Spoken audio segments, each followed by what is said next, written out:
New year, new you. That's what I'm talking about. This year, make health and wellness a top priority with the help of Care of's monthly subscription vitamin service. Whether you're focused on glowing skin, boosting your energy levels, getting more sleep, or generally being healthy, build a vitamin routine that's made just for you. Do something good for your health in 2019. Care of makes it easy to stick to your health-related resolutions. Care of has this fun online quiz. It actually is pretty enjoyable. It asks you about your diet, your health goals, your lifestyle choices, and it only takes about 5 minutes to find out your personal scientifically backed vitamin and supplement recommendations. Getting your vitamins should be easy. It should be convenient. I know it can be super tough to find out what vitamins and supplements to take, but Care of makes it so easy by tailoring it specifically to you and your health needs.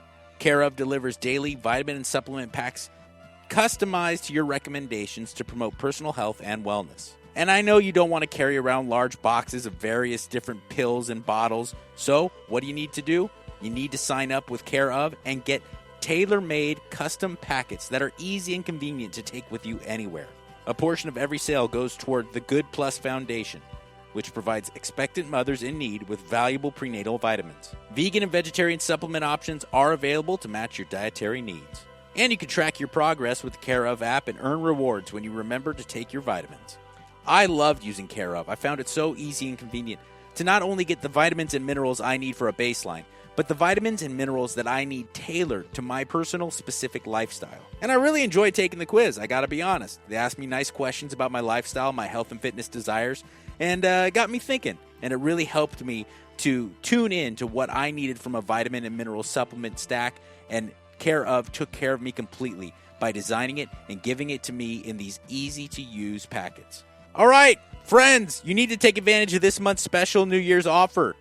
For 50% off your first month of personalized Care of vitamins, go to takecareof.com and enter the promo code SWOLE50, SWOLE 50, and you get 50% off your first month of personalized Care of vitamins. Go to takecareof.com, enter the promo code SWOLE50. It's the Swole Patrol, it's the Swole Patrol. Doug Brignole is so super jacked. He's been lifting weights since before you were born, and you were probably swimming in your dad's nutsack. He was deadlifting 5,000 pounds and flexing his muscles for some 90s hotties. He is so super jacked, and he knows how to lift weights and eat right so you can be healthy. Yeah. See, that was cool. That was it was all right. It was good. You were kind to Doug. Introduce our guest. Our guest is a well-known name in the world of health and fitness, a man who has been a real a iconic pillar of the health and fitness world for going on 30 years now. He is the one and only Doug Brignole. Thank you very much. And give him Actually, it's over 40 years. Really? Yeah. Although that sort of reveals my age, so I'm a little embarrassed to say I didn't want to age you, but I was, I was thinking back. You're too kind. Drew asked me. Give him all the titles. Doug, what are all your different titles? Yes, please. Well, I started competing at the age of 16 in 1976. So that gives you an idea of how many years it's been. It'll be 7 or 8 or something now. You started competing in bodybuilding? In bodybuilding at the age of 16. Wow. And how were you even hormonally capable of being a competitive bodybuilder at that age? Well, I was very skinny. Yeah. I only weighed 135 pounds. And it was the Teenage Mr. Compton contest, which was a very local show. Teenage Mr. Compton. And I won. I took second place, but mostly because I was so lean. You could see my abs and my striations and my shoulders and pecs and everything, but I had very little muscle mass. What inspires a kid in 1976 at that age to become a bodybuilder? Well, I just wanted to not be skinny anymore. Yeah. That's how it started. I just wanted to not be skinny. And then I went to, the bookstore and I found these, bodybuilding magazines, and I thought, this is really cool. I mean, especially, because I'm an ectomorph and I guess I'm aesthetically oriented, I really liked like the Frank Zane look or the, the Samir Bannout look. You know, there were certain preferences I really, really liked, and I didn't like the huge guys, but I just got interested. And then shortly after I started working out, I joined Bill Pearl's gym, which happened to be, by the way, for those who don't know who Bill Pearl is, he's a 4-time Mr. Universe winner. Now he's about late 70s, I believe. But at the time, he had a gym locally, 5 blocks from my house. You know, what are the odds of that? Very lucky. So, let me put another caveat on what the odds are. And you may not remember this, but I was working out at that gym at the same time. I know. I remember you, Drew. Same time. I remember you well. I tell people we grew up together practically. And you and your partner, remember Rick? Oh, Rick Erickson. Yes. You were working out with Rick back in those days at the very beginning. And I was very lucky. I was very, very, you know that book called Outliers? Yeah.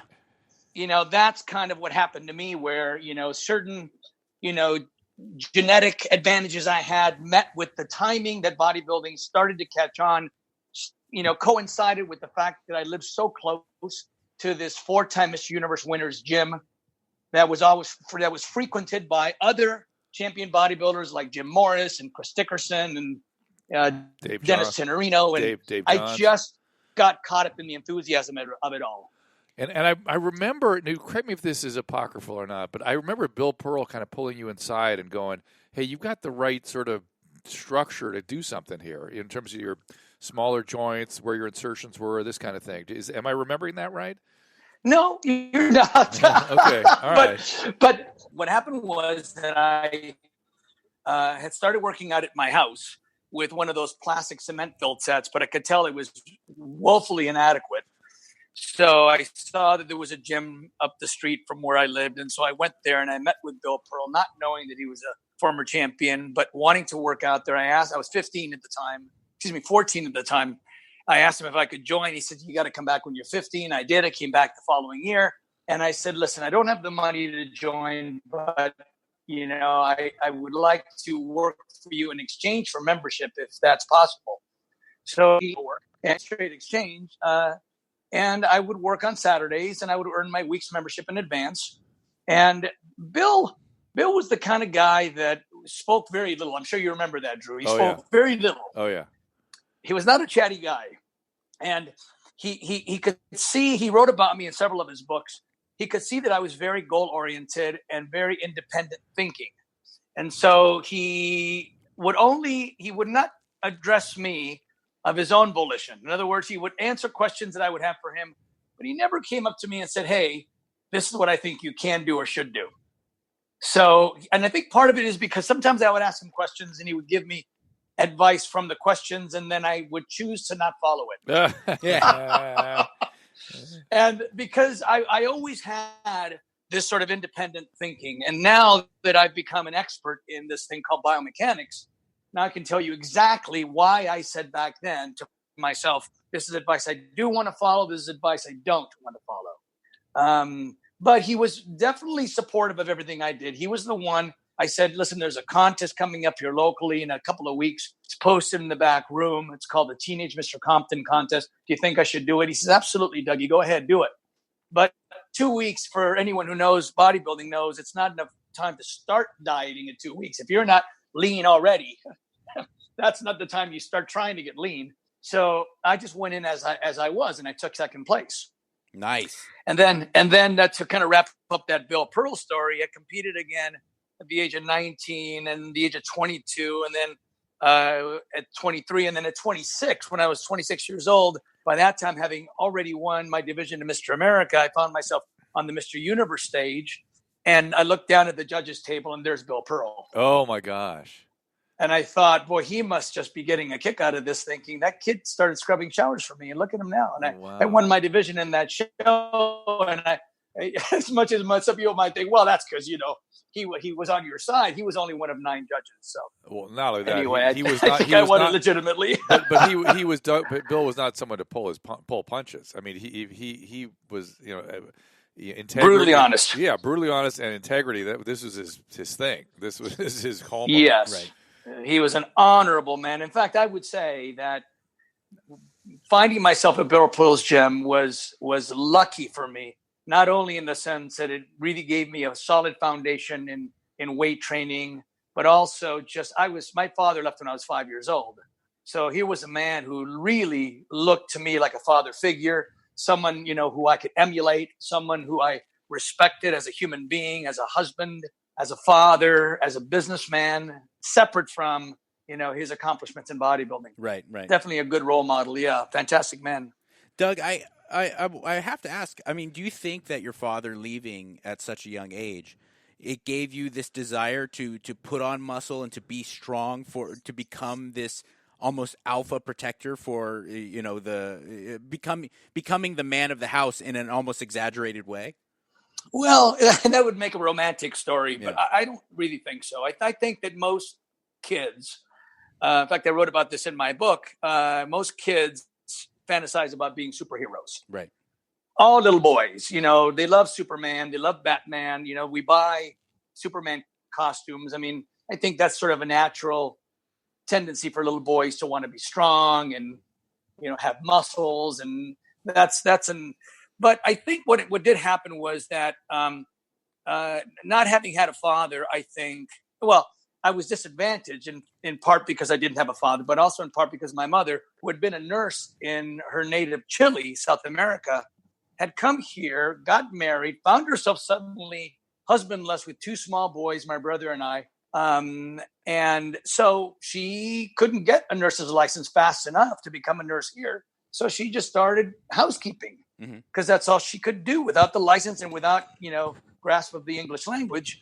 And so she was trying to raise two boys in private schools.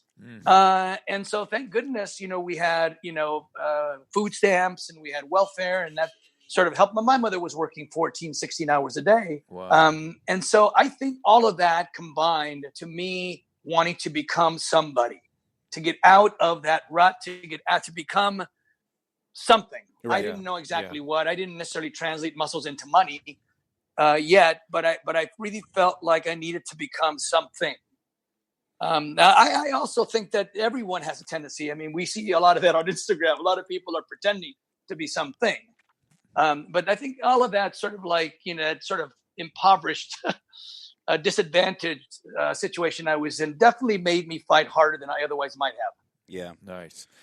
And then when you set up your own gym in Pasadena, that's when Mike Catherwood came across your path. That's right. Yeah, I actually. Oh my goodness! I met you when I was a Cub Scout.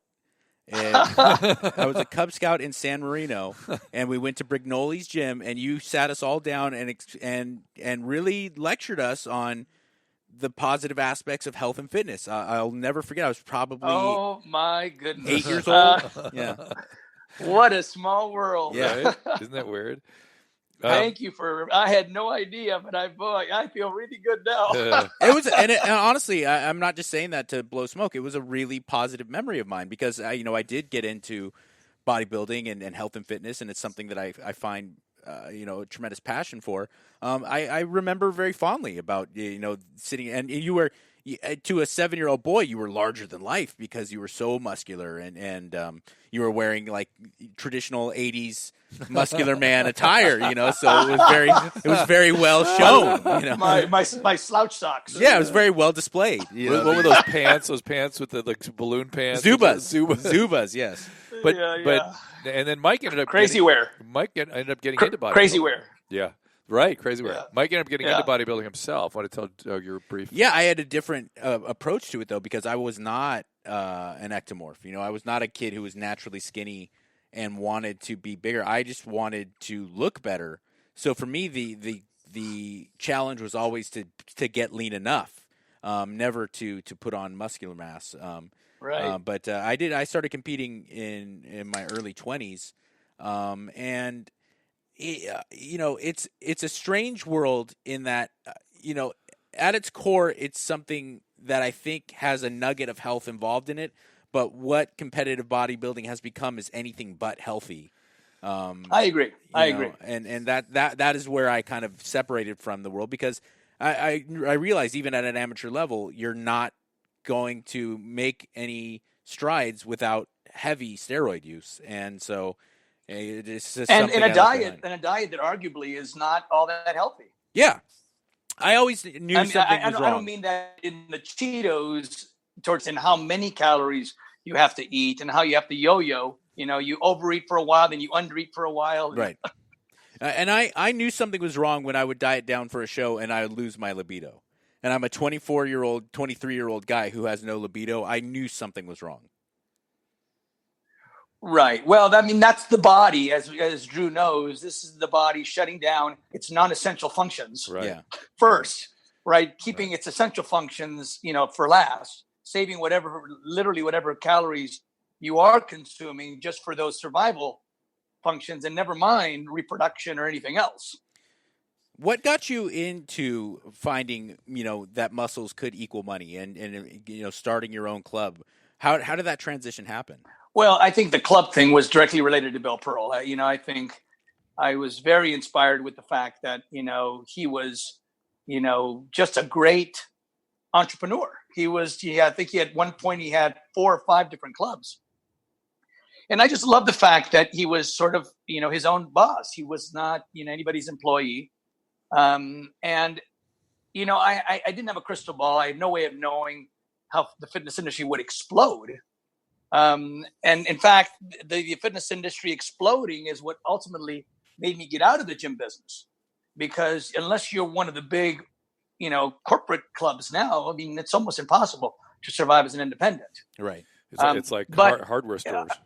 Yeah, exactly. Everything's sort of like chain, and now it's gone online. Now it's not even brick and mortar anymore. But what I was going to say was, I never really thought that the way to make money was to have muscles, even though back then in the 70s, early 80s, the only people really making money in the fitness business were gym owners and people like Jean-Claude Van Damme, Sylvester Stallone, Arnold, who had taken that to the movies. But of course, that wasn't going to last either, because we don't see too many muscles in the movies now. That's sort of a corny thing now. Now they use, skinny guys, Ben Affleck as superheroes. And so I don't think I ever equated it as a money maker, even though you would see, let's say, a Mr. Olympia winning, a big prize reward or getting an endorsement from a supplement company. I thought to myself, well, those opportunities are few and far between, and they're also not long lasting. They're only going to last as long as that guy's in the spotlight. He can't stay in the spotlight forever. So I don't think I ever really saw it as a money-making opportunity. In fact, I would say it still isn't, except for a few people who bring something to the table that's unique, and it's pretty hard to do that. Yeah. The infomercial people are crooks, as far as I'm concerned. They're selling, unrealistic expectation. And I never wanted to go that way. In fact, I closed up my gym in 1995 after 11 years, having had it, because I just couldn't keep up anymore. There was so many new gyms in Pasadena, LA Fitness, Family Fitness, Bally's, World, they all came into town, and it was impossible to keep up. And so I closed it up in 1995. And then in 2005, 10 years later, one of my clients that I was doing personal training for was a banker, and he wanted to start a mahogany import business. And so I speak Spanish because my mother's from South America and not married, no children, so free to travel. And so he offered me the opportunity to go to Nicaragua, Central America, and find mahogany sources there. And so that we could then export it from Nicaragua and import it to the United States. He found a buyer here. So that meant that I would have to leave the fitness industry. And, the fitness industry is what I've known best and have loved all my life. But here was an opportunity to do something different.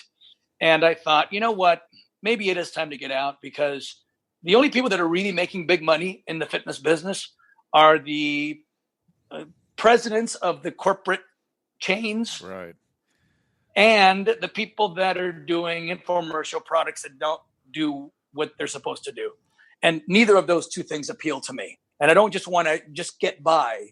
And so maybe it's time to see if there's something better. So I went to Nicaragua and I had a wonderful adventure there. It was like Indiana Jones or something. It was like, whoa, third world country, second force on the Western Hemisphere. I had to carry a revolver in my fanny pack with me everywhere I went. Nice. Wow, crazy. It was, and I had to pull it out one time to save my life. I mean, it is a desperately poor place.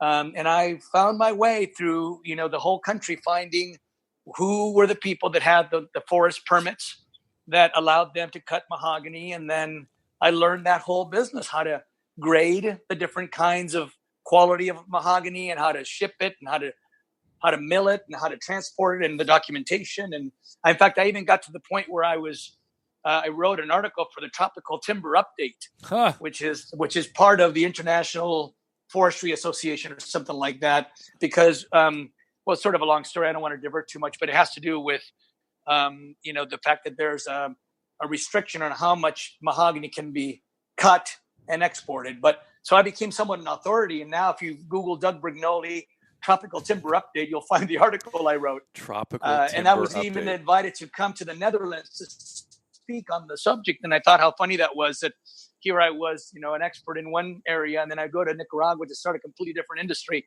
Next thing you know, a year and a half later, I've risen to that industry. Now I'm writing articles and speaking for that industry. Maybe there's a third career here, which is, how do you do that? How do you change careers? How do you become an expert? What is it that you were able to, this is sort of bringing back your Malcolm Gladwell type stuff. You could be the next Malcolm Gladwell and talk about how people excel. What is that? Think and Grow Rich. Yeah. Think and Grow Rich. How do people excel? Well, yeah. I mean, I think for one thing, you have to have a curiosity. You have to ask a lot of questions, and you're not going to ask a lot of questions unless you're truly curious. I did this in bodybuilding, and that's why, I'm sure we're going to be talking about this, why I've now arrived at the point where I am now probably one of the world's foremost experts on biomechanics, and have revealed certain things in physics that sort of refute a lot of what we thought was true in bodybuilding and weight training. Let's get into that, because your book, The Physics of Fitness, you very kindly sent me a copy, and it struck me. It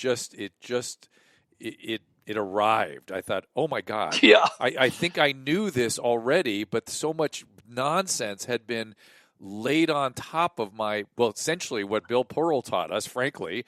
What you used to advocate back in your gym. I remember how you designed your own chair, your own benches and stuff.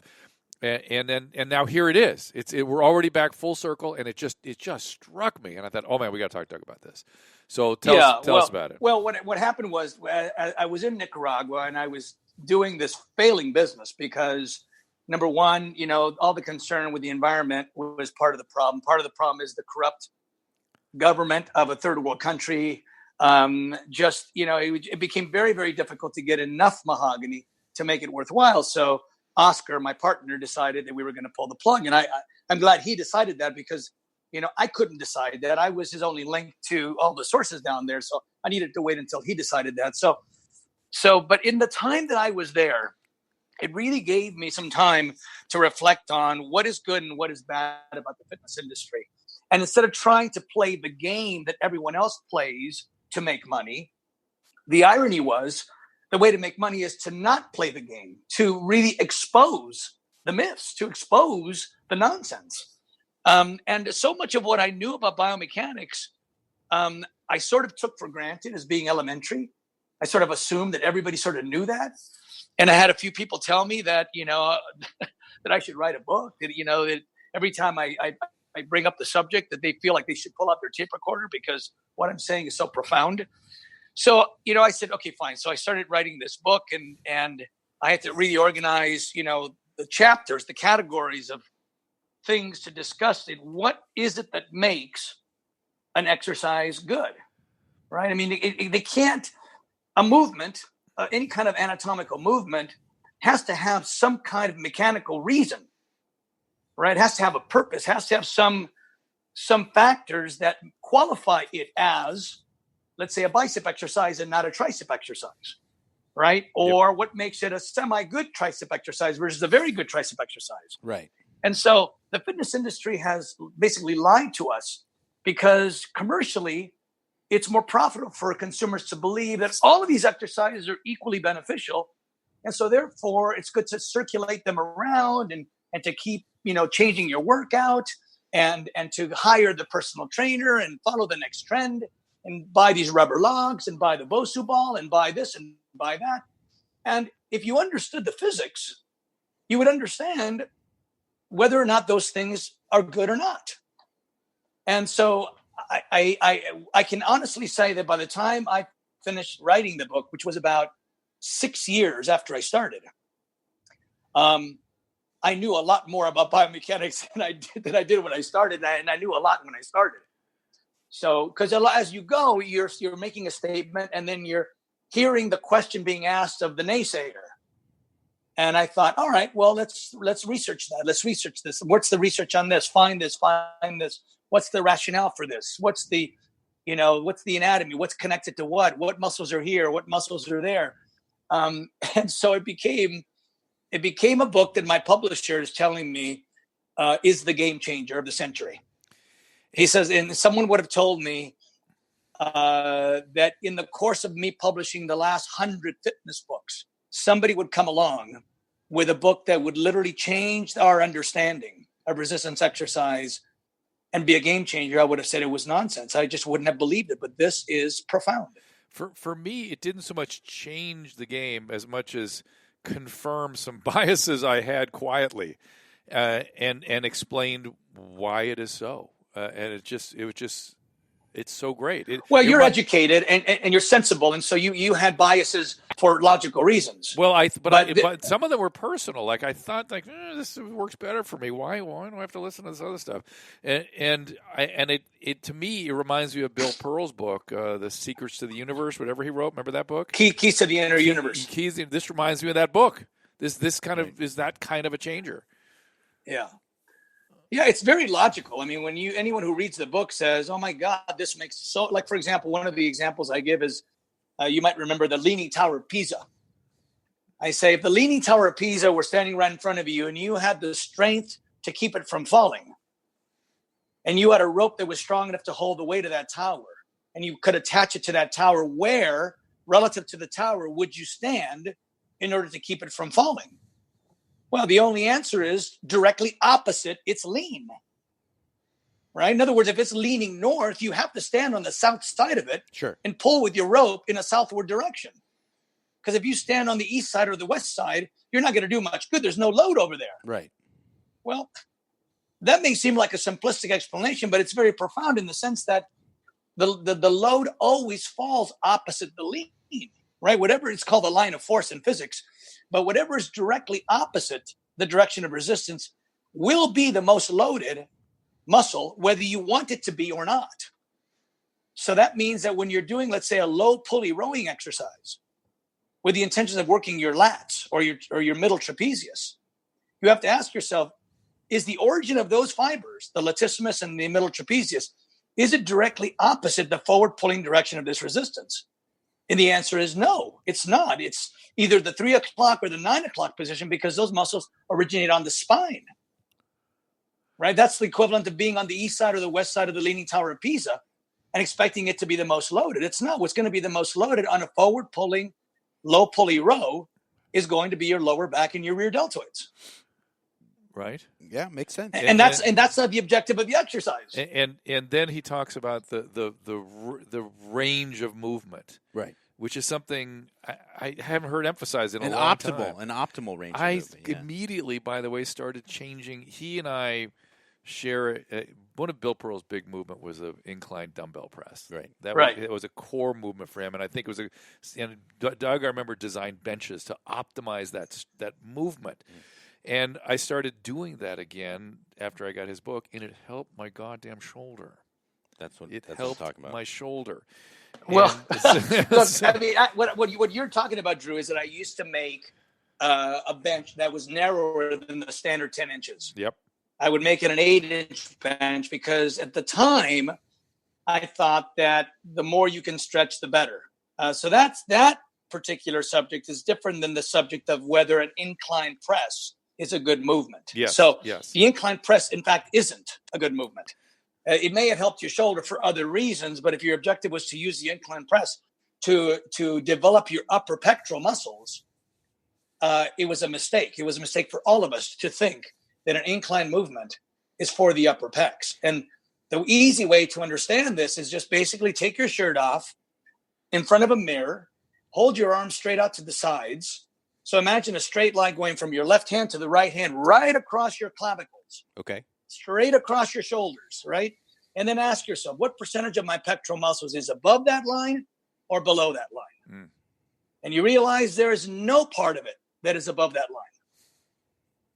In other words, when you're doing an incline angle, you're moving your arms in a direction that is above that line, as if there were pectoral origins on your chin or on your nose. But there aren't any pectoral origins on your chin or on your nose, right? In other words, when you're doing a flat dumbbell press, you're already moving toward the highest part of your sternum. Right. Right? So, and if you look at it from an evolutionary standpoint, we used to be quadrupeds. And then little by little, we started walking more and more upright, which meant that we used to push downward, straight forward downward. And then we started pushing progressively more decline directions towards our feet. But at no point in our evolutionary history did we ever need to push in an incline angle. So we didn't evolve to have that kind of muscle function. So the decline would be actually an ideal muscle recruitment movement. Yes. In fact, what you should do if you're going to pick one best pectoral exercise is you should choose an angle of decline that moves your upper arm bones straight towards the middle of your sternum. Okay. Halfway between the top of the sternum and your xiphoid process, which is the bottom of the sternum. That means that you'll be moving toward the greatest number of pectoral origins. That makes a lot of sense. Right towards the middle. That puts it at about a 15 to 20 degree decline angle. That would be the most complete, because even if you're doing a flat dumbbell press, you're still only moving towards the highest fibers. You're not moving towards the middle fibers or the lower fibers. Right. Now, someone would argue, well, what about the clavicular pectoral fibers? The ones that don't attach to the sternum, but actually attach to the clavicle. Uh-huh. And I have a picture in my book that shows a woman who's very, very lean doing a flat dumbbell press. And you can absolutely clearly see that her clavicle pectoral fibers are fully engaged. And that's because when you lie down on a flat bench and you raise your arms up, that clavicle angles horizontally and becomes basically the equivalent of the Leaning Tower of Pisa example. Right. They become opposite the lean of the arm. So you're already moving towards the clavicular fibers as well as the highest sternal fibers. There's no need to do anything higher than a flat bench dumbbell exercise for the pecs. Incline, I mean, this is the irony, is that every gym in the world has an incline bench. Absolutely. That's how misguided this industry is. And yet it's nonsense. There's never ever a reason to do an incline press of any kind. We didn't move that way in our evolutionary history. And what about nutrition? Because I do see that more so than training, that is cyclical. And it's just like I was listening to the like hip indie radio station on my way over here. And just 5 years ago, nothing could be less cool than, emo music from the late 90s and early 2000s. But now it is the preeminent Mr. Cool vintage indie rock, and there's emo nights at the Echoplex, and it's selling out every day. And my point being is that cyclically, music always comes back around, and things that were totally uncool become en vogue. And I see the same thing with nutrition in that carb loading and everything becomes all the rage, and then just as quickly as you start to fall into that trap, low carb diets become everything. And some of the stuff is things that bodybuilders were using in the 50s and 60s, and it just becomes cool again. Some of the research somewhere makes it en vogue. Have you found that to be true? I mean, you're a guy who has literally 40 years of experience. Do you ever find it funny that things that become new and cutting edge were things that you were probably doing in 1986? Well, yeah. In fact, obviously Dr. Drew knows this better than anyone, which is that the anatomy is what the anatomy is and has always been, right? So regardless of whether it's a trend or not, it's either healthy for the body or not healthy for the body, right? Our evolutionary system, our digestive system, was basically designed 100,000 years ago or more, 200,000 years ago by some people's standards. So the question is, did we have crops? Did we have flour? Did we have high sugar foods 100,000, 200,000 years ago? No, absolutely not. Now, does that mean that you cannot get lean eating a low-fat, high-carb diet? Well, it does not mean that. In fact, that's exactly what I used, because of the trend at the time was, I was eating dry baked potatoes, rice cakes, chicken breast, the lowest fat fish I could find. I was even afraid to take vitamin E capsules because I was so afraid that the oil, any kind of oil at all, would ruin my definition. Wow. And, I was able to get lean. But that isn't the only way to get lean, and it isn't the healthiest way to get lean. And as I said, the first indication of that is just wondering from an evolutionary standpoint, what did we evolve to eat? Right. Well, plants and animals.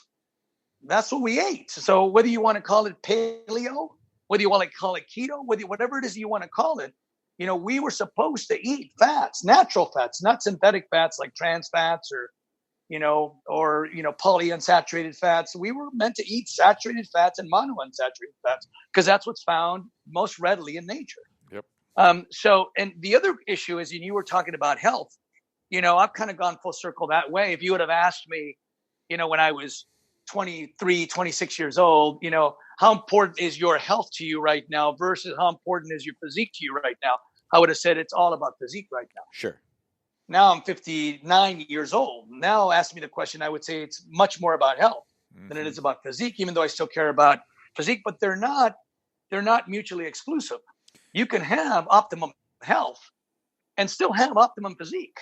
And so what I discovered was, Doug, I'm going to interrupt you, and you're going to go on with what you discovered after this quick break. Let's talk about CBD. It's pretty much everywhere today, and it's a topic that I get asked about a lot. My bottom line on CBD, although there are way more claims than clinical evidence right now, many people are using it and reporting great results, and that is very, very encouraging. I want to first define exactly what I'm talking about here. CBD, or cannabidiol, is an extract from hemp. And while you might associate it with marijuana, CBD is the non-psychoactive component of hemp. It's also what's responsible for the calming or relaxing effects many people experience, not the high. Now, about the products. There are a ton of products on the market today. Forgetting the vast array of reported health benefits, it's important to be aware of what you're buying. I was recently introduced to a company called Select CBD, an Oregon-based company that focuses on high-quality ingredients and manufacturing standards, not on hype. Their CBD-based products are available in a wide range of formulations and flavors, each of which is clearly described so you can make an informed decision without all the promises that sound way too good to be true. Like I said, the reported benefits of CBD are very compelling, and I'm pretty excited to see how things develop as science catches up with this booming industry. So, if you're ready to try CBD, I encourage you to check out Select CBD. To learn more, go to drdrew.com/select. That's drdrew.com/SELECT. For a limited time, you can save 25% at checkout with code DRDREW. That's code Dr. Drew. And we are back. Doug, go ahead and tell us what you're about to say. What I was going to say was, about a year and a half ago, I had to have minor back surgery. I had a small herniation from years of squatting, which I tell people not to do anymore for other reasons. Not only that it's bad for your spine, but also because you can build the quads better with other exercises.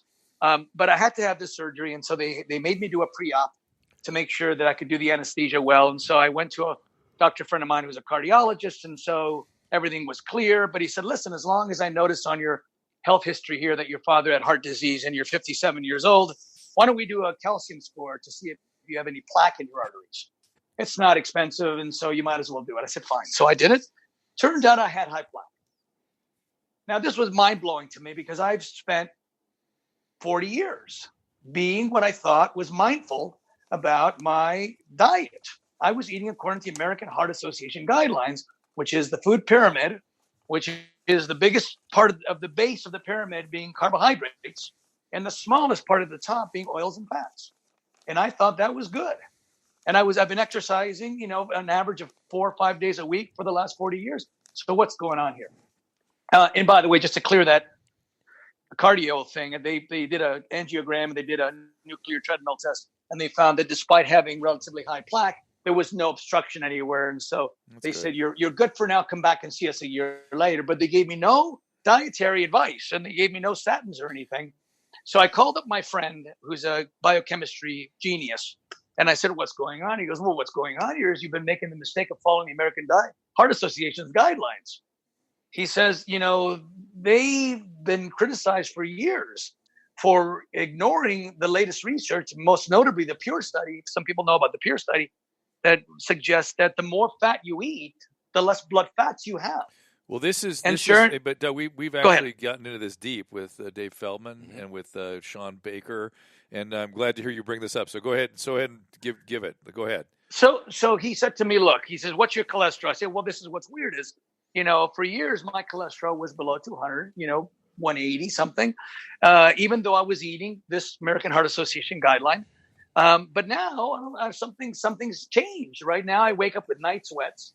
Now I have 290 cholesterol. I haven't changed anything in my diet. Whoa. And he says, okay, well, obviously you started producing more insulin than you used to produce for whatever reason. And so now what you're discovering is that the insulin you're producing is making your cholesterol.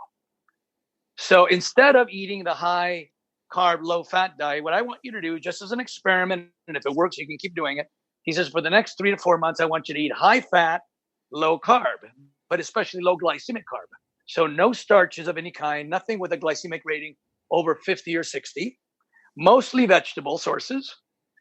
Eat lots of avocado, lots of olive oil. Go ahead and eat some egg yolks. Go ahead and eat some ghee, which is a form of butter. Sure. Don't worry about dark meat of chicken. Don't worry about eating beef as long as it's not, charred, which is a different story. And so I did that.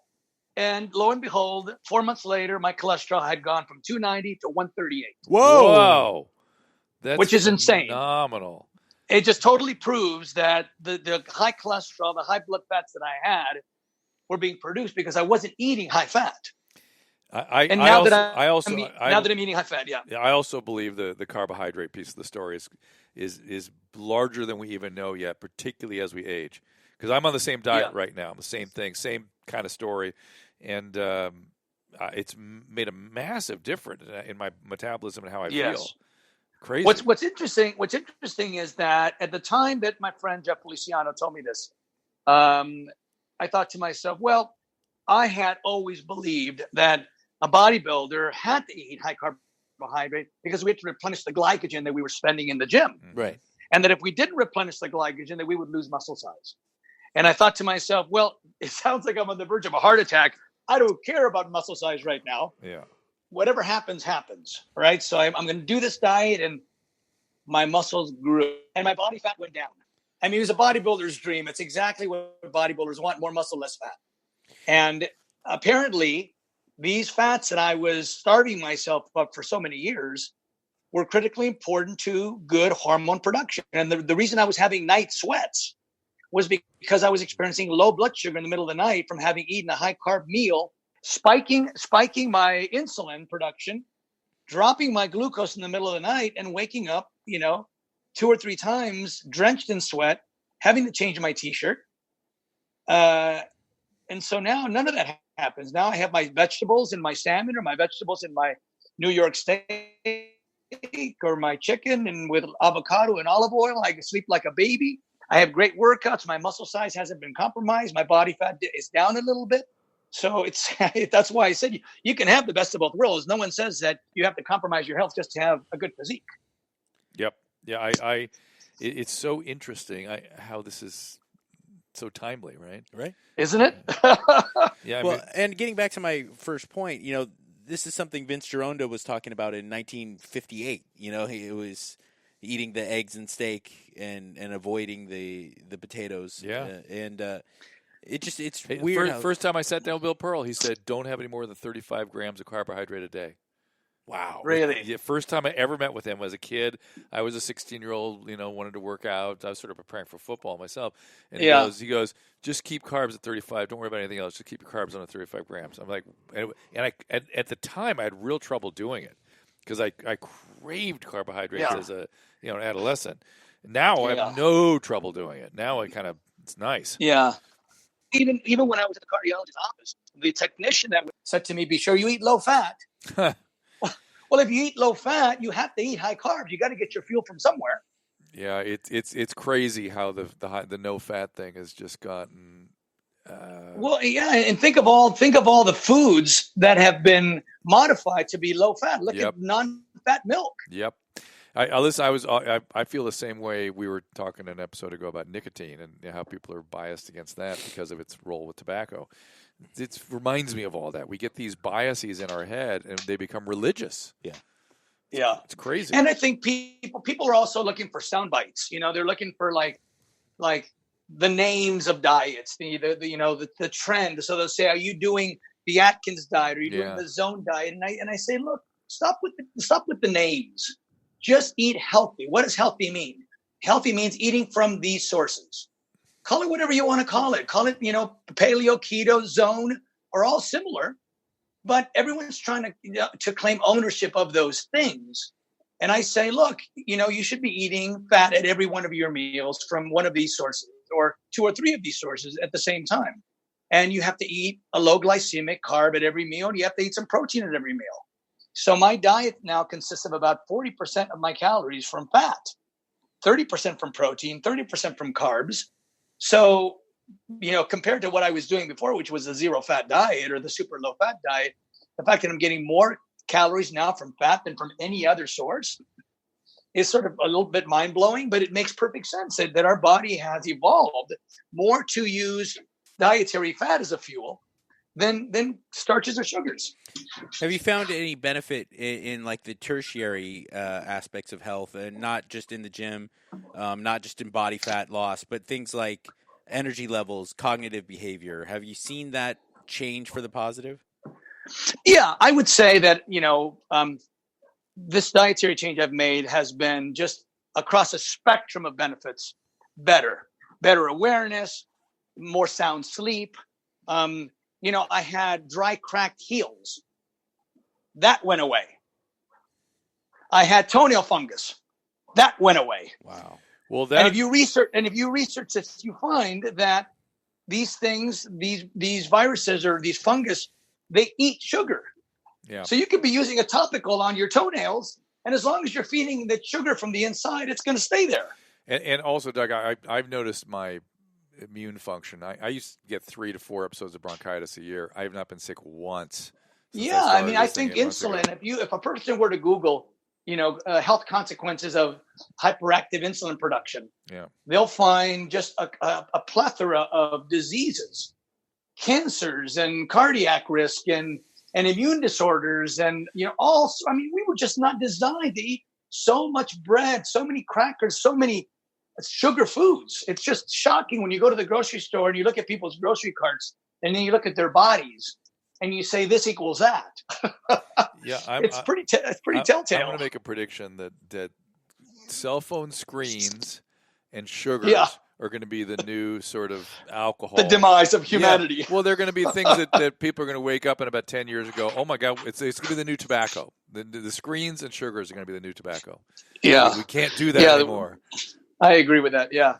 You mentioned that building the quadriceps is actually, there's better ways to go about it than squatting. Could you elaborate? Yeah. Okay. For starters, let's just acknowledge a simple fact of physics, and that is that any lever, like a pendulum, for example, is going to be neutral when it's parallel to gravity or parallel to whatever the direction of resistance happens to be. But when we're dealing with, let's say, a grandfather clock, and you look at the pendulum on a grandfather clock, it's hanging straight down and it's still. If you don't push it or move it, it'll hang like that because that's the neutral position. Okay. If you were to push that pendulum to one side, you would find that it wants to return to the center, right? Because that's the neutral position. So we can call that neutral position, that vertical position, we can call that 0. And if you move that pendulum to a point where it's horizontal, which would be perpendicular to gravity, that is the place where that lever most wants to come down with the most amount of weight. That's the 100 position. So when it's at a 45-degree angle down or a 45-degree angle up, we could just, to simplify things, because you'd have to use trigonometry to actually calculate it, but we can call that the 50% position. Okay, so that's true of our bones. That's true of our limbs. If you're doing a standing barbell curl and you're in the starting position, when your forearm is vertical, you have no load on your bicep. It isn't until it starts to become horizontal that it starts to load the bicep, and it'll reach maximum load when it's horizontal, when it's perpendicular to gravity. So when you're doing squats, the lower leg is the lever that is being operated by your quadricep.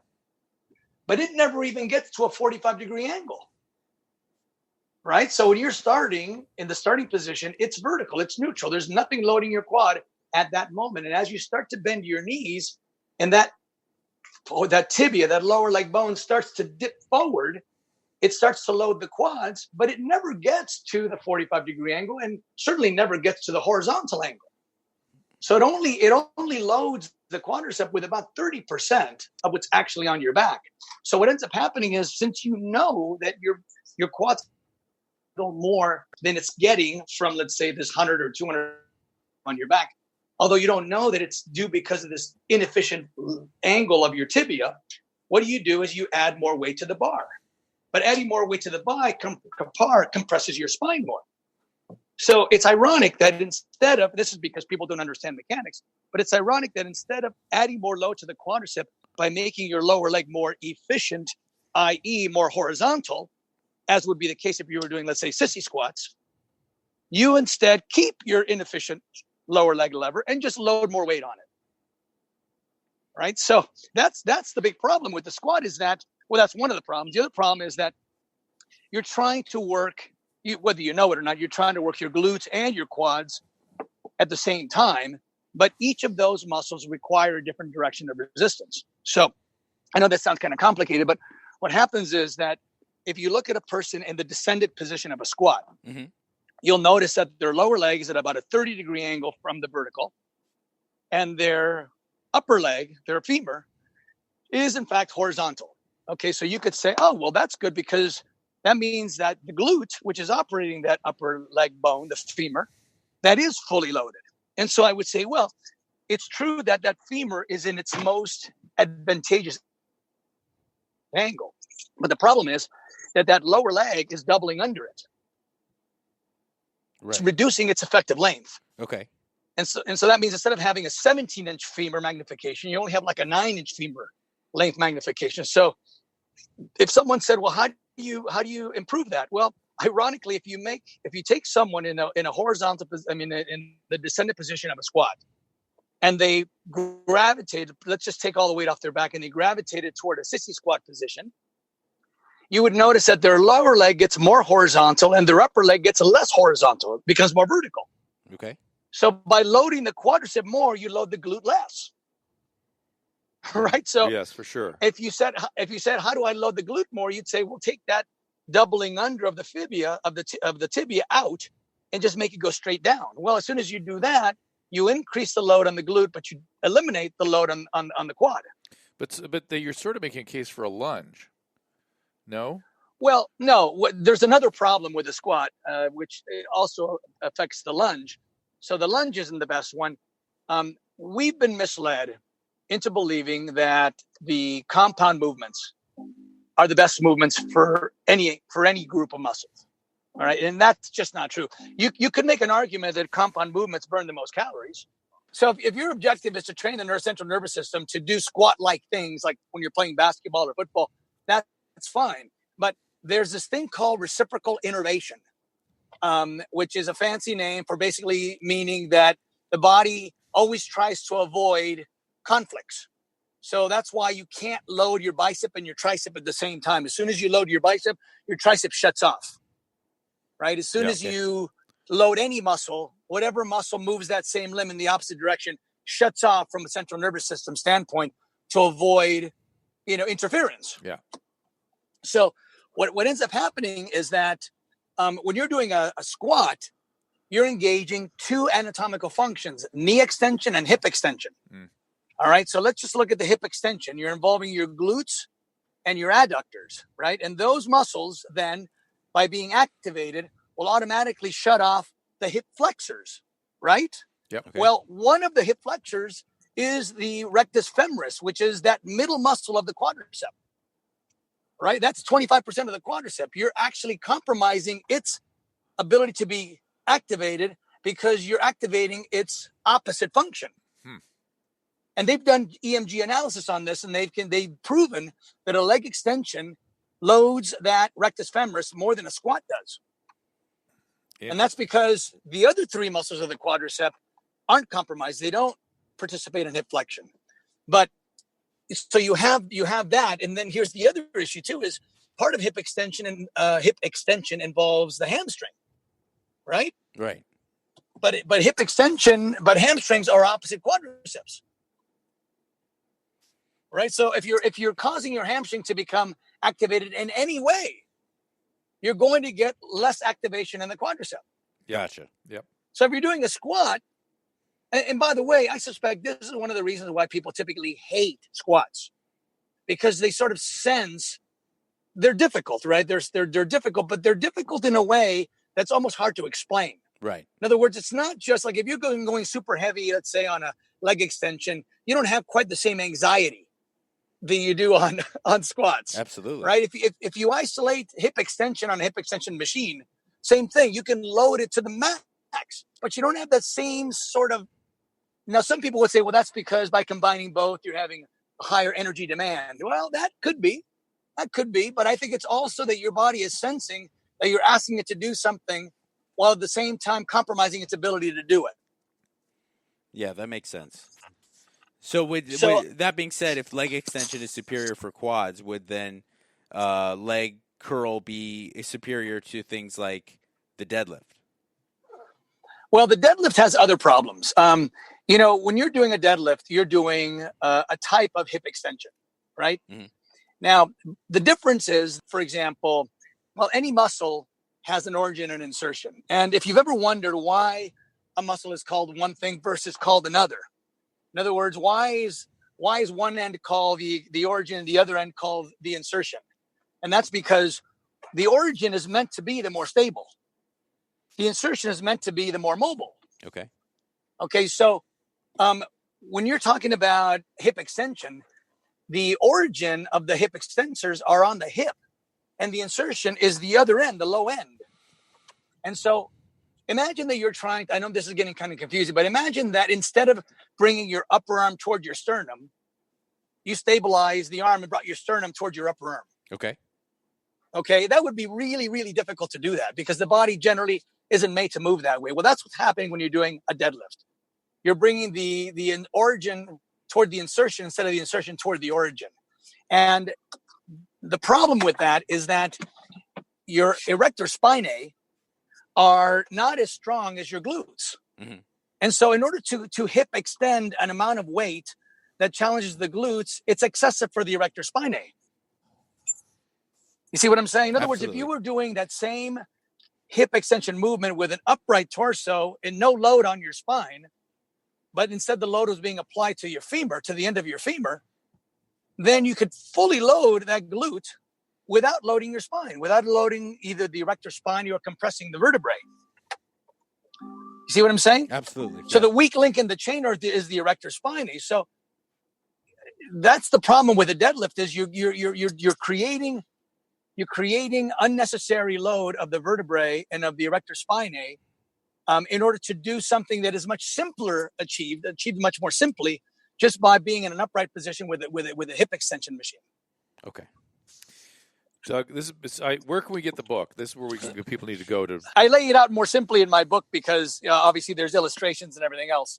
They can email me at dbfitness@aol.com.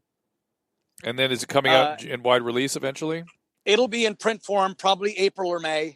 The negative is that the print version is going to be in black and white, and the PDF is in color. And eventually, they may do a color version of the printed one, but for the time being, it's only going to be in black and white. I think it's much easier to understand the illustrations when they're in color. But it's $50 for the PDF. And you can PayPal me $50 at dbfitness@aol.com. And I'll just email you a download link for the book, for the PDF.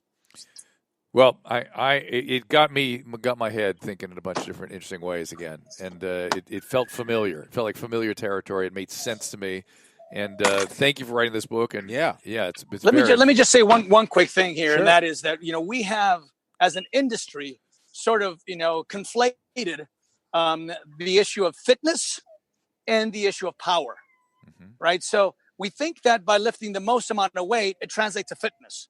But what translates to fitness is creating the most amount of load on a given muscle with the least amount of skeletal load, right? So if you can work more efficiently and you can use longer levers and more efficient resistance curves and things like that, you can create as much load and as much stimulation on the muscles that are working with less weight and create much less stress to the shoulder joints, the hip joints, the spine.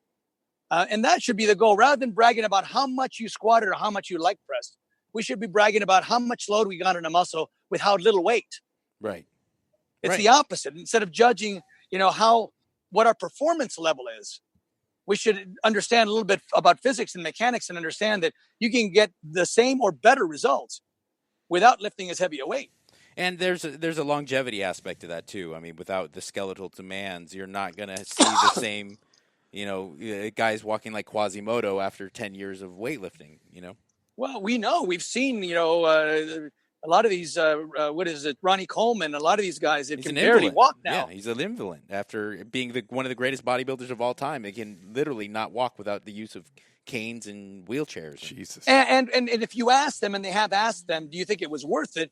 They would say yes, only because they don't know there's another way. Right. Nor do they want to admit that they might have been foolish and might have made bad choices. Of course, this would be available. The book that's in my book, the information that's in my book wasn't available at the time. But, it's hard for people to accept that they maybe broke their joints down unnecessarily. They want to believe that they paid the price that needed to be paid. And yes, it was worth it. But, I beg to differ. I think you can do the same amount of muscle building without the skeletal strain if you just know how to train smart. The Physics of Fitness, the Analysis and Application of Biomechanical Principles in Resistance Exercise by our guest, Doug Brignole. And again, tell them how they can get the book now. You can email me at dbfitness@aol.com, or you can just PayPal me $50. And my username at PayPal is dbfitness@aol.com. And then I'll make sure your email address is included, and I'll just email you a download link. Doug, it's been a real pleasure talking to you, man. I really, Thank really you. appreciate What a taking fun the it time. is to be here with you guys. Hey, great talk to you, man. It's been too long. Okay, Mike and Drew, thank you so much. All right, Thank Doug, you. take care. Hey, everybody, it is the Swole Patrol podcast. You can find me on Twitter at Mike Catherwood, and Dr. Drew is at Dr. Drew, of course. Join the email list today. Send your questions, drdrew.com/contact, and put Swole at the top of the email so we can get your comments. And this will get you a weekly email reminder with a link to this show and all the great shows that Dr. Drew and I do, and all the shows that Dr. Drew does by himself, and of course with Adam Carolla, the great Ace Man. Please tell a friend and subscribe on iTunes. Don't forget to rate us 5 stars, and on Podbean or Google Play. All 3 help us out. We also are on YouTube/Dr. Drew, and hope you can give us all your comments, even if you're a troll and you want to destroy our feelings and our emotions. Support our sponsors and the show. Click on the banners on drdrew.com for the links for special discounts for the products Dr. Drew and I endorse 100%. Send questions and comments to our Facebook page, facebook.com/Swole Patrol Podcast, or on Twitter @Swole Patrol Pod. And be good, be swole. #Swole Patrol.